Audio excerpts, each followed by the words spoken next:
হরে কৃষ্ণ, রাধে রাধে বন্ধুরা। আজ সুন্দর একটা ভিডিও নিয়ে তোমাদের সাথে শেয়ার করতে এসেছি। আমার মাধবের অঙ্গরাগের ভিডিও।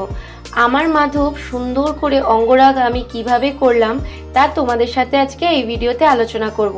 ভিডিওর শুরুতে বলি, যারা আমার চ্যানেলে প্রথমবার ভিজিট করছো তারা আমার চ্যানেলটিকে সাবস্ক্রাইব করে নাও আর বেল আইকনে হিট করে নাও, যাতে রাধাকৃষ্ণ ক্রিয়েশনের প্রত্যেকটা সুন্দর ভিডিও সবার আগে তোমাদের কাছে নোটিফিকেশন পৌঁছাতে পারে।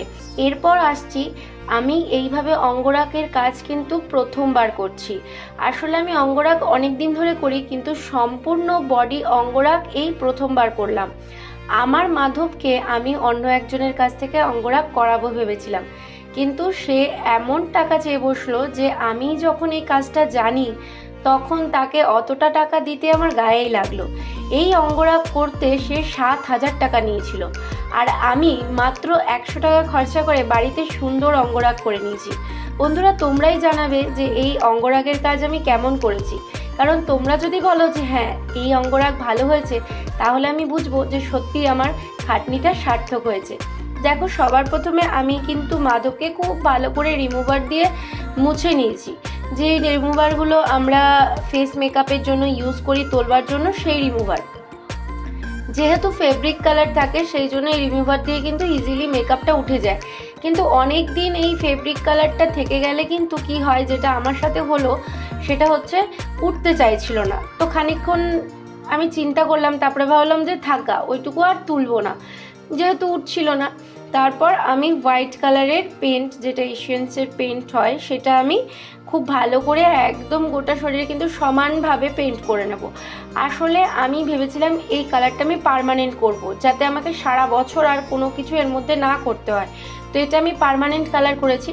কেউ যদি চাও যে এই কালারটা 2 বছর 4 বছর 5 বছর রাখবো, এরপরে আর কোনো কালার চাপাবো না, তাও করতে পারো। তো যাদের বাড়িতে 12 ইঞ্চির রাধাকৃষ্ণ আছে, যারা অঙ্গরাগ করাতে চাইছো, তারা অবশ্যই আমার সাথে কন্ট্যাক্ট করার চেষ্টা করবে।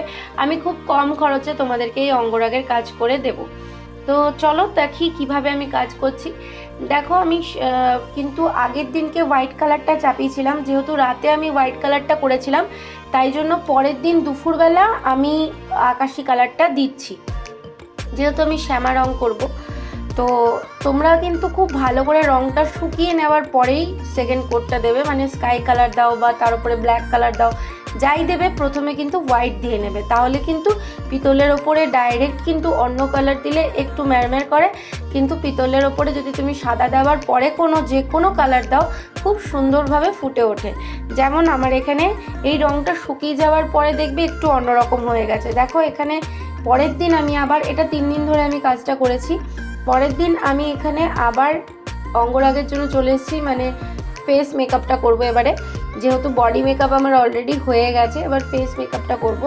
তো ফেস মেকআপটা দেখো আমি খুব আস্তে আস্তে করছি, আর যেহেতু আমার চোখে একটা প্রবলেম আছে, সেই জন্য আমি চোখের কাছে নিয়ে কাজটা করছিলাম, তাই সম্পূর্ণ ক্লিয়ারভাবে তোমাদেরকে দেখাতে একটু অসুবিধা হয়ে গেছে আমার। তাও আমি চেষ্টা করেছি যতটা পারছি তোমাদের দেখাবার।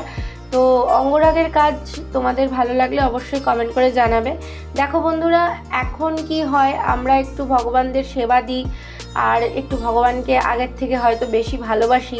ভগবানের প্রতি ভক্তি কলিযুগে মনে হচ্ছে একটু বেশি আমাদের হয়ে যাচ্ছে। কি করব বলো, এগুলো আমাদের ভক্তদের দুর্বলতা বলতে পারো, কারণ আমরা অনেকভাবেই চাই যে আমরা ভক্তিটা দেখাই, ভক্তিটা মানুষের মধ্যে ছড়াই, কিন্তু হয়ে উঠতে পারে না, কারণ যেখানে যাই সেখানে সবাই বলে দেখাচ্ছে, ভক্তি শো অফ করছে। যাই হোক, তারপর দেখো এইভাবে সুন্দর করে আমি কপালেও একটু কলকা মতন করে নিয়েছি। যদিও আমি খুব ভালো আঁকতে পারি না, তাও আঁকার চেষ্টা করেছি। কোনো কাজ প্রথমবার করতে গেলে আমার একটু ভয় লাগে, কিন্তু তারপর যখন করতে শুরু করে দিই একবার, নিজেই কখন যে শেষ হয়ে যায় কাজটা বুঝতেও পারি না। আমি নিজেকে নিয়ে ভীষণ কনফিডেন্ট থাকি সবসময় যে হ্যাঁ আমি এই কাজটা পারবো, কারণ আমি যখন সারা দিনের মাঝে এই ঠাকুরের সেবা এবং দোকানের কাজ প্লাস বাচ্চা দেখাশোনা, ঘর সামলানো সবই করতে পারি, তখন আমার মনে হয় যে আমি মোটামুটি সবই পারবো। যাই হোক, অনেকে আমাকে জিজ্ঞেস করে তুমি এত সময় কোথা থেকে পাও? ভগবান সেবা দেওয়ার পর, বাচ্চা দেখাশোনা করার পর, দোকানের কাজ সামলে কী করে হয়ে উঠতে পারে? আমি তাদের বলি, দেখো সবটাই মাধবের কৃপা। মাধব যদি আমাকে কৃপা না করতো হয়তো তাহলে হতো না, কারণ মাধব কৃপা করেছে বলেই আজকে সেবাটা তার মতন করে দিতে পারছি, কিংবা আমার মতন করে দিতে পারছি যেমন আমি চাই। যাই হোক, দেখো তারপর আমি শৃঙ্গার করছি আমার মাধবের মেকআপটা কেমন হয়েছে তোমরা কিন্তু কেউ জানাতে ভুলো না প্লিজ। আমি অনেক কষ্ট করে মাধবের মেকআপ করেছি। তোমাদেরকে এই 5 মিনিটের ভিডিও দেখাবার জন্য আমাদেরকে কিন্তু অনেকটাই খাটতে হয়।